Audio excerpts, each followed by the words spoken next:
Hello और welcome student, स्वागत है आपका करण गुप्ता ट्यूटोरियल क्लासेस में, जिसमें हम आज बात करेंगे एमएफआर के बारे में, मतलब मास्टर फॉर्मुलेशन रिकॉर्ड के बारे में कि यह कैसे प्रिपेयर किया जाता है और साथ ही साथ इसकी प्रिपरेशन की क्या क्या स्टेप होती है और इसमें कौन कौन सबसे इंपॉर्टेंट रोल प्ले करता है। साथ ही साथ मैं आपको बताना चाहता हूं कि मास्टर फॉर्मुलेशन रिकॉर्ड एक बहुत ही इंपॉर्टेंट पार्ट है, एक बहुत ही इंपॉर्टेंट डॉक्यूमेंट है प्रोडक्शन डिपार्टमेंट का। तो वो स्टूडेंट जो कि प्रोडक्शन डिपार्टमेंट में अपना कैरियर बनाना चाहते हैं, साथ ही साथ वो स्टूडेंट जो कि R&D के अंदर अपना कैरियर बनाना चाहते हैं, तो उनके लिए वीडियो बहुत ही ज्यादा इंपॉर्टेंट होने वाला है।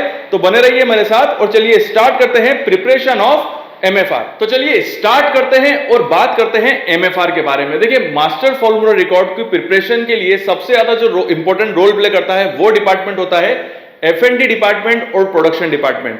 साथ ही साथ इसमें जो QC डिपार्टमेंट होता है, जो क्वालिटी कंट्रोल डिपार्टमेंट होता है, वहां के पर्सन भी इसके अंदर बहुत ही ज्यादा इंपॉर्टेंट रोल प्ले करते हैं। मतलब F&D जिसे हम R&D डिपार्टमेंट भी कह सकते हैं, साथ ही साथ प्रोडक्शन डिपार्टमेंट और QC डिपार्टमेंट, इनके जो सीनियर पर्सन होते हैं, ये मिलकर किसी भी ड्रग का या उसकी पर्टिकुलर प्रोडक्शन, मैंने जैसे कि आपको बताया था कि मास्टर फॉर्मूला रिकॉर्ड जो होता है वो ड्रग के अलग अलग बनता है। मतलब पैरासिटामोल अगर टेबलेट है तो उसकी अगर 150 mg की जो टेबलेट होगी उस फॉर्मुलेशन का एक अलग एमएफआर बनेगा, 250 mg का अलग एमएफआर बनेगा और 500 mg का एक अलग एमएफआर बनेगा।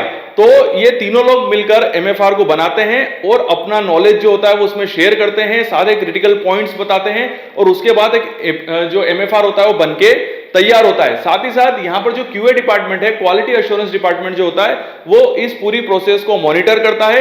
साथ ही साथ जब एमएफआर बनकर तैयार हो जाता है तो उसको इंप्लीमेंटेशन कराने का काम भी किसका होता है? QA डिपार्टमेंट का होता है। तो QA डिपार्टमेंट ही इसको इंप्लीमेंट कराता है प्रोडक्शन डिपार्टमेंट के अंदर। तो सब इंपॉर्टेंट पार्ट ये भी है कि कौन कौन मिलकर बना रहा है। सबसे ज्यादा प्रोडक्शन डिपार्टमेंट, F&D डिपार्टमेंट, इनकी प्राइमरी रिस्पांसिबिलिटी होती है कि वो एमएफआर को प्रोड्यूस करें।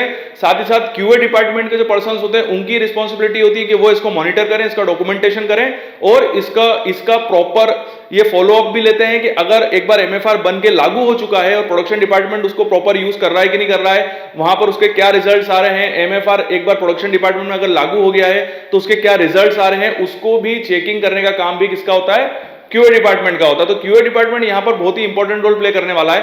तो एमएफआर एक बार बन के जब प्रॉपर प्रिपेयर हो जाता है तो वो फिर प्रोडक्शन डिपार्टमेंट में जाता है और वो पर्सन जो कि नए लड़के हैं, बिल्कुल फ्रेशर्स हैं, वो फिर इसका यूज करते हैं प्रोडक्शन में। तो चलिए अब हम ये बात करते हैं कि एमएफआर कैसे बनता है, उनकी क्या क्या स्टेप्स होती हैं। तो अगर बात की जाए एमएफआर की, तो जैसे कि मैंने आपको बताया था कि मास्टर फॉर्मूला रिकॉर्ड को प्रिपेयर करने के लिए दो डिपार्टमेंट सबसे ज्यादा इंपॉर्टेंट रोल प्ले करते हैं, वो होता है F&D डिपार्टमेंट और प्रोडक्शन डिपार्टमेंट।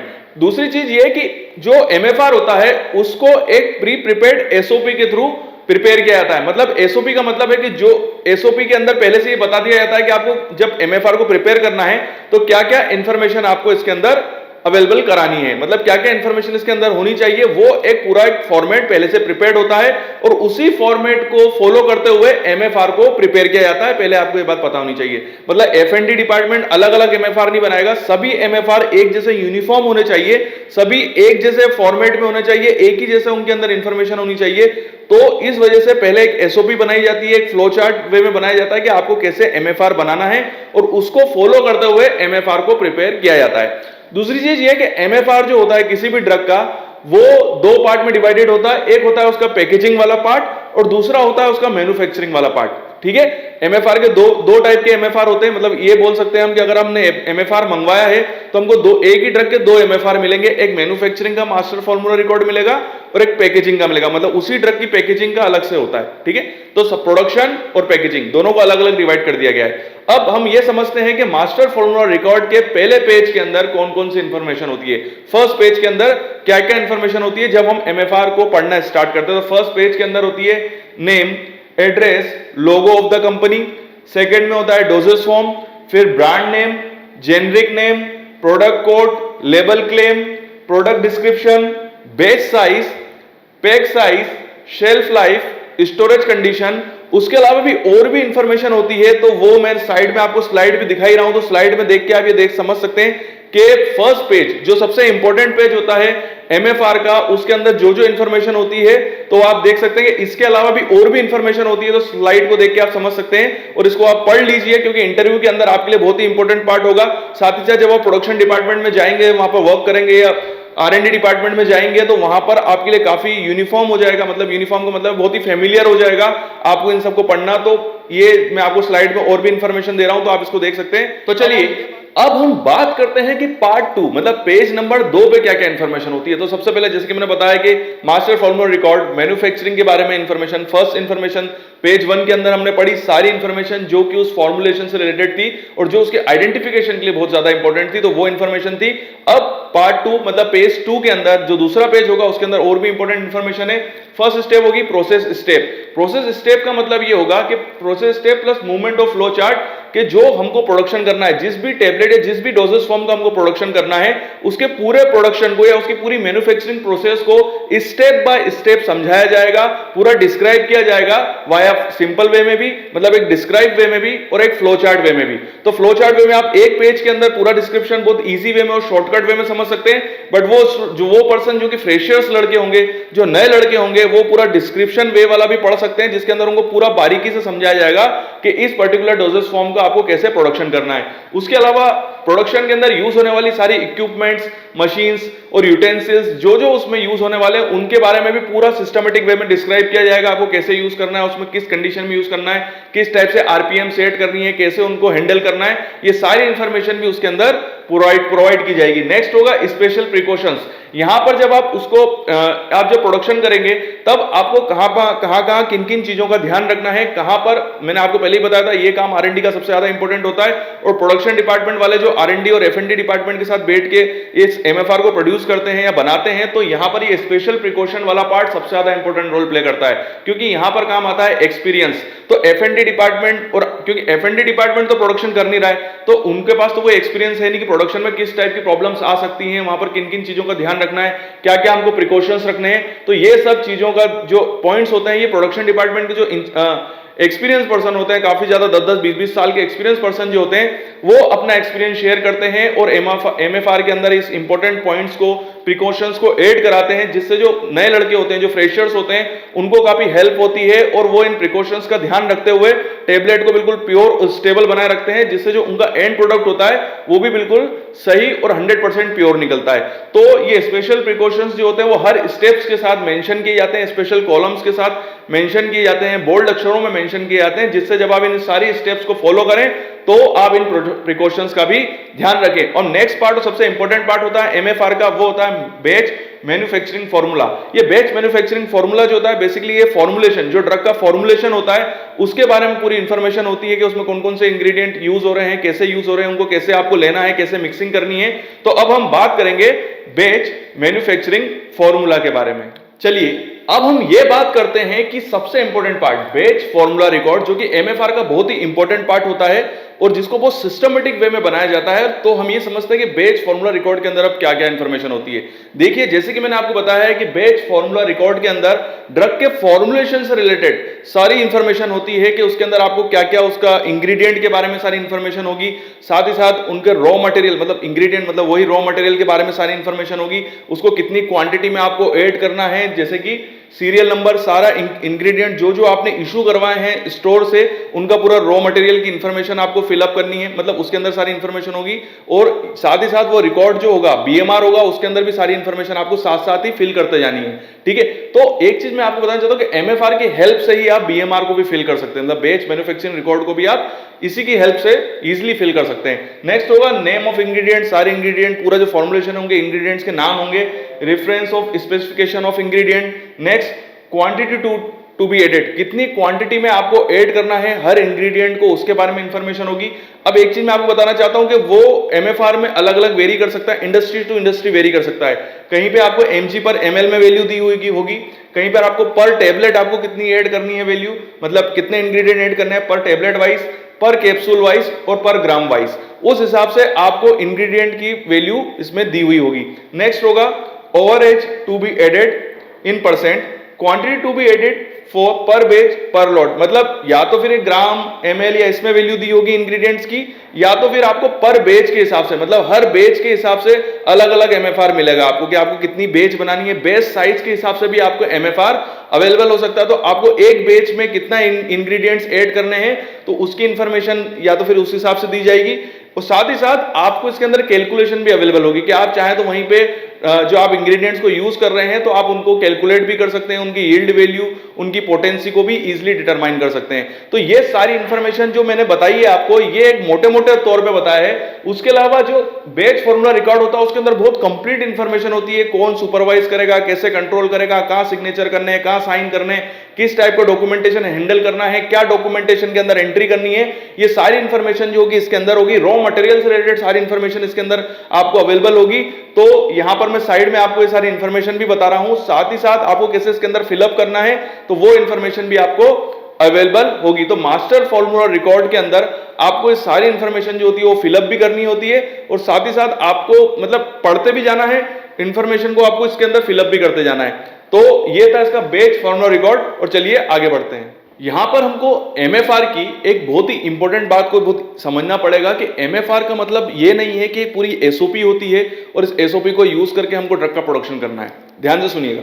देखिए, एमएफआर बेसिकली एक प्रॉपर डॉक्यूमेंट होता है, ठीक है, जिसको हमको भी प्रिपेयर करना पड़ता है। मतलब कुछ इंफॉर्मेशन जो होती है वो हमको अपने हिसाब से उसके अंदर फिलअप करनी पड़ती है। मतलब जो जो हमको रिकॉर्ड्स दिख रहे हैं, जो भी प्रोसीजर के अंदर जो भी रिजल्ट्स आ रहे हैं, वो भी एमएफआर के अंदर हमको फिलअप करने पड़ते हैं।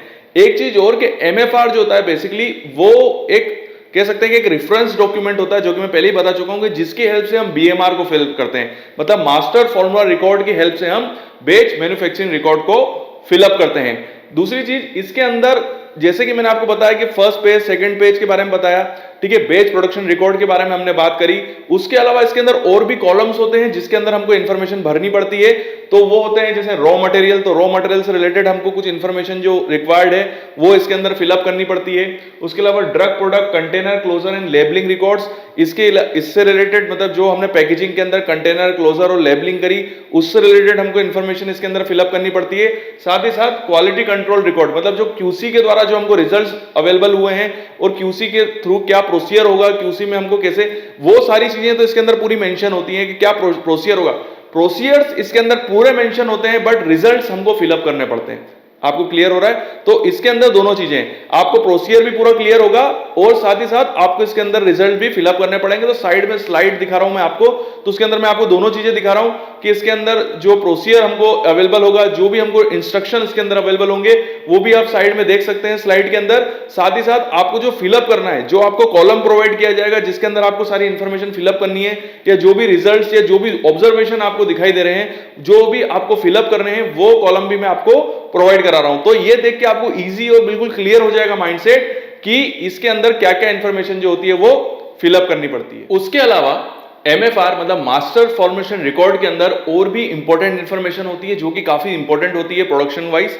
तो सबसे पहले यहां पर जब हम ड्रग को प्रोडक्शन करते हैं तो हर स्टेप के बाद हमको ड्रग की यील्ड चेक करनी पड़ती है कि यील्ड जो है वो सही आ रही कि नहीं आ रही है, वो हमको एमएफआर के अंदर एंट्री करनी पड़ती है और ये भी लिखना पड़ता है कि इसकी एक्सेप्टेबल लिमिट क्या है। अगर हमारी ड्रग एक्सेप्टेबल लिमिट में आ गई है तो हम स्टेप को कंटिन्यू करते हैं और प्रोडक्शन को आगे बढ़ाते हैं। बट हमारी यील्ड वैल्यू जो होती है वो एक्सेप्टेंस लिमिट में नहीं आ रही है तो उसको फिर हमको वहीं पे रोकना पड़ता है और हमको ये देखना पड़ता है कि ये प्रॉब्लम क्यों आ रही है। दूसरी चीज ये कि यील्ड वैल्यू होती क्या है, थ्योरेटिकल यील्ड क्या होती है, प्रैक्टिकल यील्ड क्या होती है, तो इसके लिए मैं एक अलग से पहले वीडियो बना चुका हूं, तो वो वीडियो देख के आप समझ सकते हैं कि थ्योरेटिकल और प्रैक्टिकल यील्ड क्या होती है। नेक्स्ट अगर हम बात करें तो यहां पर जब प्रोडक्शन कंटिन्यू होता रहता है तो यहां पर आपको एमएफआर के अंदर प्रॉपर इंस्ट्रक्शन दिए जाते हैं कि आपको कब सैंपल जो है वो इन प्रोसेस डिपार्टमेंट में पहुंचाना है और कब क्यूसी में पहुंचाना है, तो वो भी आपको प्रॉपर इंस्ट्रक्शन दिए जाते हैं। साथ ही साथ इसके अंदर कॉलम्स दिए जाते हैं जहां पर जो इन प्रोसेस या quality control department, in process quality control अलग डिपार्टमेंट होता है जो क्यूए के अंडर काम करता है, वहीं क्वालिटी कंट्रोल डिपार्टमेंट एक पूरा इंडिपेंडेंट डिपार्टमेंट होता है। तो वहां पर जो भी रिजल्ट आपको ड्रग के आ रहे हैं वो भी आपको इसके अंदर एंट्री करनी पड़ती है, ठीक है। तो यहां पर आपको क्यूसी से रिलेटेड भी इंस्ट्रक्शन मिलेंगे, कब सैंपलिंग करनी है और कब पहुंचाना और उनके रिजल्ट की भी इस डॉक्यूमेंट के अंदर एंट्री करनी है।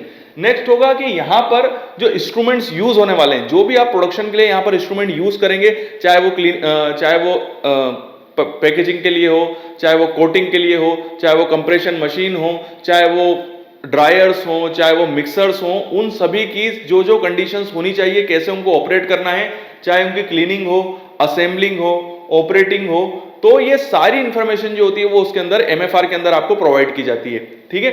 उसके बाद आपको मटेरियल से रिलेटेड भी सारी इंफॉर्मेशन इसके अंदर होगी, जो भी आप मटेरियल रॉ मटेरियल यूज कर रहे हैं उसकी इंफॉर्मेशन भी इसके अंदर आपको पहले से अवेलेबल होगी, वो इंस्ट्रक्शन भी इसके अंदर आपको प्रोवाइड किए जाएंगे, जिसमें उनका मटेरियल का pre treatment, sequence of adding, कैसे आपको सीक्वेंस को ऐड करना है, ठीक है, कैसे आपको ऐड करना है मटेरियल को, साथ ही साथ आपको मिक्सिंग कैसे करनी है, मिक्सिंग में कितना टाइम लगाना है, कितना टाइम देना है, साथ ही टेम्परेचर कितना मेंटेन करके रखना और ह्यूमिडिटी कितनी होनी चाहिए, ये कंडीशंस भी आपको एमएफआर के अंदर प्रोवाइड की जाएंगी। नेक्स्ट होगा, देखिए एक चीज मैं आपको बताता चाहूं कि ये कंडीशन आपको दी गई है, साथ ही साथ इसके कॉलम में ये भी लिखना है आपको कि आपने क्या करा। समझ रहे मेरी बात को?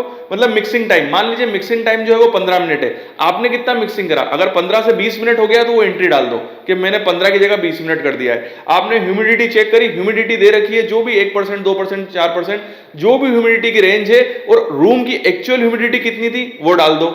टेम्परेचर कितना दे रखा है, रूम टेम्परेचर दे रखा है 25 डिग्री सेल्सियस, आपका अभी का रूम टेम्परेचर कितना है, मान लो वो 27 डिग्री सेल्सियस हो तो 27 डिग्री सेल्सियस डालो। मतलब आपको एक कॉलम के अंदर वो कंडीशंस दी जाएंगी जो कि स्टैंडर्डाइज्ड है, और आपको एक्चुअल क्या कंडीशंस मिली, क्या कंडीशन वहां पर थी जब आपने प्रोडक्शन किया, तो वो आपको साथ में डालती जानी है, ठीक है। तो ये एक एक्सेप्टेंस लिमिट भी दी हुई होगी, और एक्चुअल क्या कंडीशन थी वो भी आपको साथ में ऐड करती जानी है। तो अगर कोई भी प्रॉब्लम होती है तो हम बाद में एमएफआर को देख के पता कर सकते हैं कि इस वजह से ये प्रॉब्लम हुई है या ड्रग फेल हुई है, ठीक है। तो वो भी आपको ऐड करती जानी है, मतलब प्रोडक्शन डिपार्टमेंट वाले वो डालते जाते हैं। नेक्स्ट होगा, यहां पर स्टोरेज कंडीशन भी आपको प्रोवाइड की गई है कि इस पर्टिकुलर डोजेस फॉर्म के लिए स्टैंडर्डाइज्ड स्टोरेज कंडीशंस क्या हैं, बट जो भी ऑप्टिमाइज कंडीशन होगी वो आपको उसके अंदर एमएफआर के अंदर दी हुई होगी, बट वहां पर अभी क्या कंडीशंस थी, स्टोरेज कंडीशन में जो भी कंडीशन मेंटेन थी वो एंट्री आपको उसमें डाल देनी है। तो ये इंफॉर्मेशन जो होती है वो भी एमएफआर के अंदर अवेलेबल होती है। तो जैसे कि मैंने आपको बताया था कि एमएफआर जो होता है वो दो पार्ट में डिवाइडेड होता है, एक होता है मैन्युफैक्चरिंग वाला एमएफआर और एक होता है पैकेजिंग वाला। तो अभी हमने जो बात करी वो पूरी मैन्युफैक्चरिंग वाले एमएफआर के बारे में बात करी कि मैन्युफैक्चरिंग में मास्टर फॉर्मुलेशन रिकॉर्ड कैसा होता है, उसको क्या फिलअप करते हैं और कैसे डेवलप किया जाता है वो डॉक्यूमेंट। अब हम बात करेंगे पैकेजिंग वाले पार्ट की कि पैकेजिंग में जो एमएफआर होता है, मास्टर फॉर्मुलेशन रिकॉर्ड होता है, उसमें क्या क्या इंफॉर्मेशन होती है और क्या क्या इंफॉर्मेशन हमको फिलअप करनी पड़ती है। तो सबसे पहले जैसे ही हमारा प्रोडक्ट जो है बनकर तैयार हो जाता है तो फिर हम क्या उठा, हमारे पास कौन सा डॉक्यूमेंट आता है, पैकेजिंग वाला। तो पैकेजिंग के अंदर क्या क्या इंफॉर्मेशन होती है, सबसे पहले हमारा प्रोडक्ट बन चुका है, उसके अंदर ही सारी चीजें पहले से आपको इंस्ट्रक्शन दिए होंगे, आपको किस टाइप का मटेरियल यूज करना है, तो आपको मटेरियल किस टाइप का रिक्वायर्ड होगा, स्टैंडर्ड बेस साइज जो होगी वो आपको इसके अंदर मेंशन कर देनी है कि आपने किस टाइप की बेस साइज होगी आपकी, वो आपने लिख दी इसके अंदर। क्वांटिटी आपको इसके अंदर क्वांटिटी पहले से दी हुई होगी कि आपको कितनी क्वांटिटी में पैकेजिंग मटेरियल लगेगा, उसकी साइज और टाइप, पैकेजिंग किस साइज का होगा और उसका टाइप क्या होगा, वो सारी इंफॉर्मेशन इसके अंदर अवेलेबल होगी। अब आपको इसके अंदर क्या क्या फिलअप करनी इंफॉर्मेशन वो होती है, ये सारी इंफॉर्मेशन तो इसके अंदर दी हुई है कि आपको क्या क्या अवेलेबल है, इसमें क्या क्या लगेगा। अब आपको क्या क्या इंफॉर्मेशन डालनी है, सबसे पहले इसके अंदर लाइन क्लियरेंस ऑपरेशन से रिलेटेड सारी इंफॉर्मेशन पहले डाल दीजिए कि आपने जो मैन्युफैक्चरिंग करी थी वहां पर सब सही तरीके से हो चुका है, आपको लाइन क्लियरेंस मिल चुका है और अब आप पैकेजिंग के लिए जा रहे हैं। तो लाइन क्लियरेंस से रिलेटेड भी सारी इंफॉर्मेशन आपको इसके अंदर डालनी पड़ेगी, अवेलेबल करनी पड़ेगी, मतलब लिखनी पड़ेगी, सीधी सी बात है, एंट्री करो आप इसके अंदर। नेक्स्ट होगा, इसके अंदर आपको फिर जब पैकेजिंग चालू हो जाएगी तो आपको इंफॉर्मेशन ये लिखनी है कि प्रिंटेड और अनप्रिंटेड मटेरियल कितना था, जो मटेरियल प्रिंटेड था जो सही तरीके से यूज हो गया तो उसकी इंफॉर्मेशन, जो अनप्रिंटेड था जो कि आपने फेंक दिया, अलग कर दिया, उसकी इंफॉर्मेशन आपको इसके अंदर डालनी है। तो वही मैंने बताया, जो मटेरियल आपने डिस्ट्रॉय कर दिया, जो रिजेक्ट कर दिया, उसकी इंफॉर्मेशन भी ऐड करनी है, जो मटेरियल आपने यूज करा उसकी इंफॉर्मेशन भी आपको इसके अंदर ऐड करनी है। साथ ही साथ अगर आपका जो डोजेस फॉर्म है उसके साथ कोई ऐसा ड्रग आपने बनाया है जिसको स्पेशल पैकेजिंग की जरूरत है तो उसकी इंफॉर्मेशन भी आपको इसके अंदर डालनी पड़ेगी कि आपका जो डोजेस फॉर्म था उसका कुछ ऐसा पार्ट था जिसमें आपको एक स्पेशल पैकिंग की रिक्वायरमेंट थी, तो वो स्पेशल पैकेजिंग क्या थी उसकी इंफॉर्मेशन डालनी है। साथ ही साथ आपने उसमें कौन सा इंस्ट्रूमेंट यूज करा, किस टाइप की पैकेजिंग उसके लिए यूज करी, तो वो स्पेशल जो भी आपने बनाया है या स्पेशल पैकेजिंग करी है तो उसकी एंट्रीज भी आपको इसके अंदर करनी पड़ेगी। तो ये एक छोटा ही पार्ट मैंने रहता है बेसिकली। अगर हम मैन्युफैक्चरिंग से कंपेयर करें तो वो एमएफआर काफी बड़ा और लेंथी था, बट अगर हम बात करें पैकेजिंग की तो उसके अंदर इसके अंदर इतनी ज्यादा बड़ी इंफॉर्मेशन नहीं है। तो ये इंफॉर्मेशन थी जो कि पैकेजिंग एमएफआर के अंदर हमको ऐड करनी पड़ती है। तो यहां पर हमारा एमएफआर वाला पार्ट जो होता है वो कंप्लीट होता है, जिसके अंदर मैंने आपको बिल्कुल सिस्टमेटिक और डीपली वे में बताया कि एमएफआर को कैसे प्रिपेयर किया जाता है और उसके अंदर कौन कौन सी एंट्रीज जो होती है वो फिलअप की जाती है, जो कि आपके लिए काफी हेल्पफुल होगा इंटरव्यू पर्पज से भी, और साथ ही साथ जब आप प्रोडक्शन डिपार्टमेंट में और R&D डिपार्टमेंट और F&D डिपार्टमेंट में जब वर्क करने के लिए जाएंगे तो ये वीडियो आपके लिए काफी हेल्पफुल हो सकता है। तो ये वीडियो आपको कैसा लगा कमेंट से मुझे जरूर बताइएगा। वीडियो देखने के लिए थैंक यू वेरी मच, और यूं ही बने रहिए मेरे साथ। अगर आप भी इन इंस्ट्रूमेंट्स पे ट्रेनिंग करना चाहते हैं तो you are most welcome in our institute. हमारा पता और ईमेल आईडी मैंने नीचे दिया हुआ है, तो यहां पर आप मुझे मेल कर अपनी इंफॉर्मेशन, अपने कॉन्टेक्ट नंबर मुझे सेंड कर सकते हैं। और साथ ही साथ हमारे पास कौन कौन से इंस्ट्रूमेंट्स है तो उसकी लिस्ट में आपको साइड में सेंड कर रहा हूं।